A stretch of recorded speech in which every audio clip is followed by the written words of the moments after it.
है। मैं बहुत बार इन नेताओं से मिलता रहता हूं और कभी कभी मैं इनसे पूछता हूं कि आप जब कुर्सी पर नहीं होते हैं तब बड़ी बड़ी बातें करते हैं और कुर्सी पर बैठते ही आपकी हवा क्यों निकल जाती है? आप ये उल्टे काम करना क्यों शुरू करते हैं? तो अक्सर ये नेता आप मुझको क्या जवाब देते हैं? वो कहते, राजीव भाई आप तो जानते ही हैं कि पुरानी सरकारों ने बहुत सारे समझौते कर रखे हैं। 1994 की सरकार ने गेट करार का समझौता कर दिया। अब हमारी मजबूरी ये है कि हमें वही समझौता हिंदुस्तान में आगे बढ़ाना है।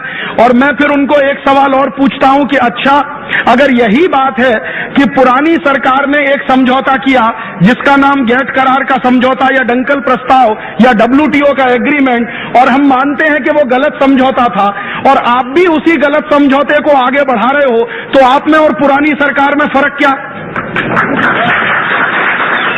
क्या हम आपको इसलिए लेकर आए थे वोट देकर कि आप भी वही गलती करना जो पुरानी सरकार कर रही थी? पुरानी सरकार ने अगर हिंदुस्तान को खड्डे में फेंका तो आप उसको खड्डे से निकाल के खाई में फेंकना चाहते हो? हम एक सरकार लाते हैं, वो गलतियां करती है, उसको हटाते हैं, दूसरी सरकार लाते हैं। अब दूसरी सरकार भी वही गलती करे जो पुरानी सरकार करती है, तो ये सरकार बदलने का नाटक क्यों करते हो?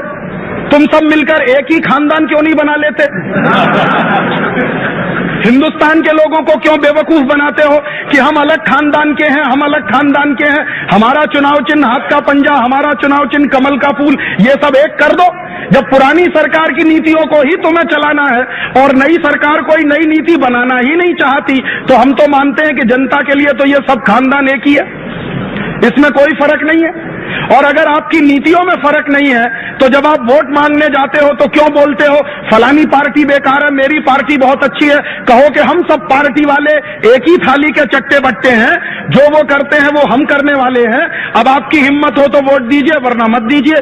और अगर इस ईमानदारी से वोट मांगोगे तो मैं गारंटी से कह सकता हूं कि अभी तक तो हिंदुस्तान की 50% जनता ही वोट देने जाती है, फिर शायद 5% जनता भी वोट देने नहीं जाएगी।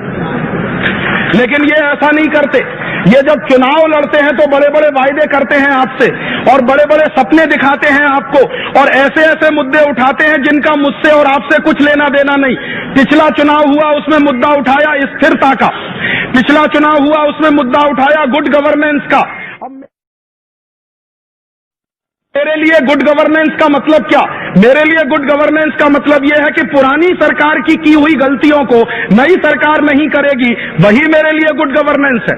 अगर पुरानी सरकार ने विदेशी कंपनियों को बुलाकर हिंदुस्तान के बाजार को खोला, हिंदुस्तान के 3 लाख उद्योग उसमें बंद हो गए, 8 करोड़ मजदूर बेकार हो गए, तो गुड गवर्नेंस का मतलब क्या होगा कि नई सरकार आएगी, वो 3 लाख बंद पड़े हुए उद्योगों को नया खुलवाएगी और 8 करोड़ जो बेकार हुए हैं उनको नया काम दिलवाएगी। तब तो मैं समझता हूं कि गुड गवर्नेंस हुई।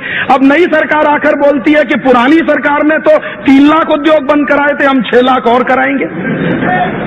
तो यह गुड गवर्नेंस हुआ कि बैड गवर्नेंस हुआ? और मुझे तो यही समझ में नहीं आता कि वो 13 महीने सरकार चली और गिर गई तो दुनिया भर में स्थिरता का नारा लगा दिया।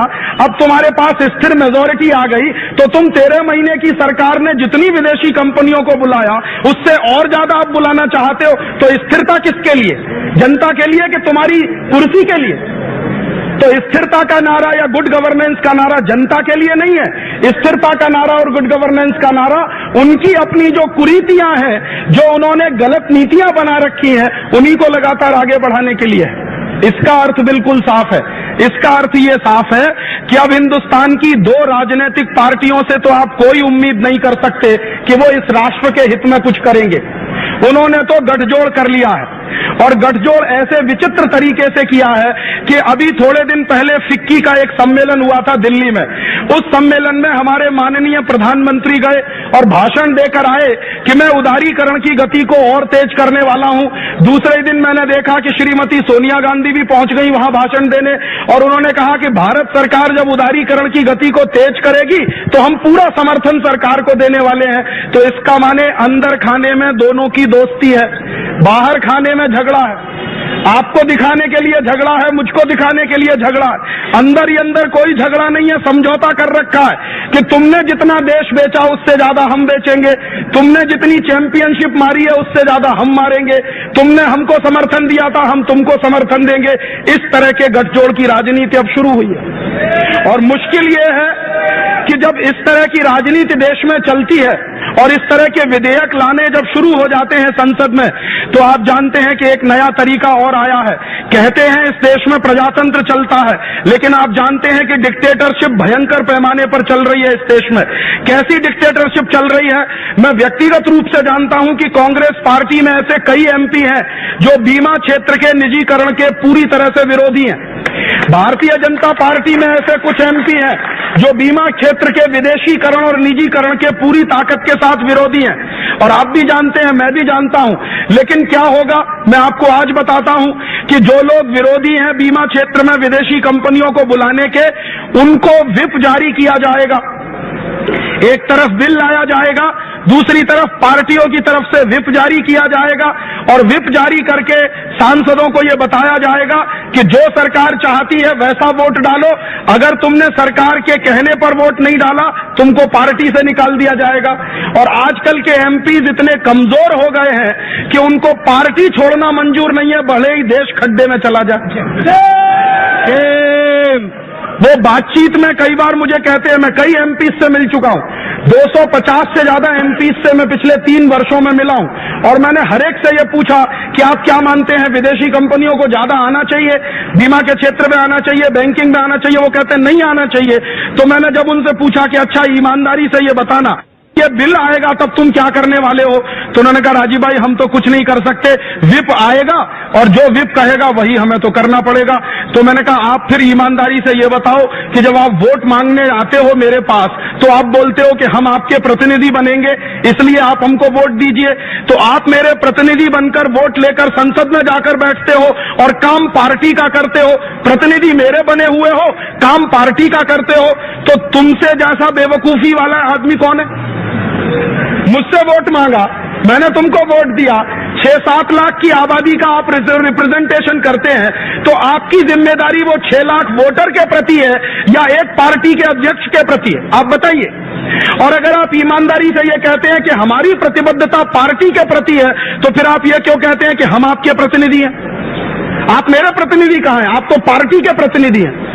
और दुर्भाग्य हम सबका ये है कि ये सारे के सारे एमपीज जब संसद में जाकर बैठते हैं तो इनको जितनी पगार मिलती है वो जनता के प्रतिनिधि के रूप में मिलती है, इनको जितनी सुविधाएं मिलती हैं वो जनता के प्रतिनिधि के रूप में मिलती हैं, इनको जितनी और दूसरी तरह की सेवाएं मिलती हैं वो जनता के प्रतिनिधि के रूप में मिलती है, लेकिन काम ये जनता के प्रतिनिधि के रूप में नहीं करते।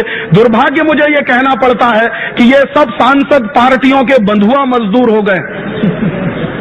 बॉन्डेड लेबर होता है ना, वो मालिक की इच्छा के अलावा कुछ नहीं कर सकता, वैसे ही बॉन्डेड लेबर हमारे ये सब सांसद हो गए। एक तरफ मानते हैं सिद्धांत रूप में कि आपकी बात बराबर है, लेकिन संसद के अंदर जब उसके विरुद्ध वोट डालने की बात आती है तो वो कहते हैं कि ये हमारी क्षमता के बाहर है क्योंकि पार्टी का व्हिप जारी हो गया।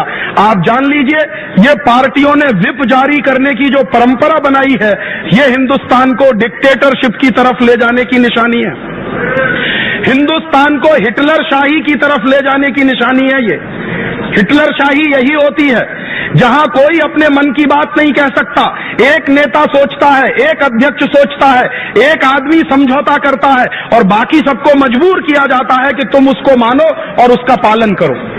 वैसे हिटलर शाही की तरफ यह देश बढ़ रहा है। जैसे जैसे विदेशी पूंजी निवेश बढ़ रहा है, जैसे जैसे विदेशी कंपनियों का प्रवेश बढ़ रहा है, वैसे वैसे हिंदुस्तान अब हिटलर शाही की तरफ बढ़ रहा है। प्रजातांत्रिक देश न रहकर अब ये एक डिक्टेटरशिप वाला देश हो गया है।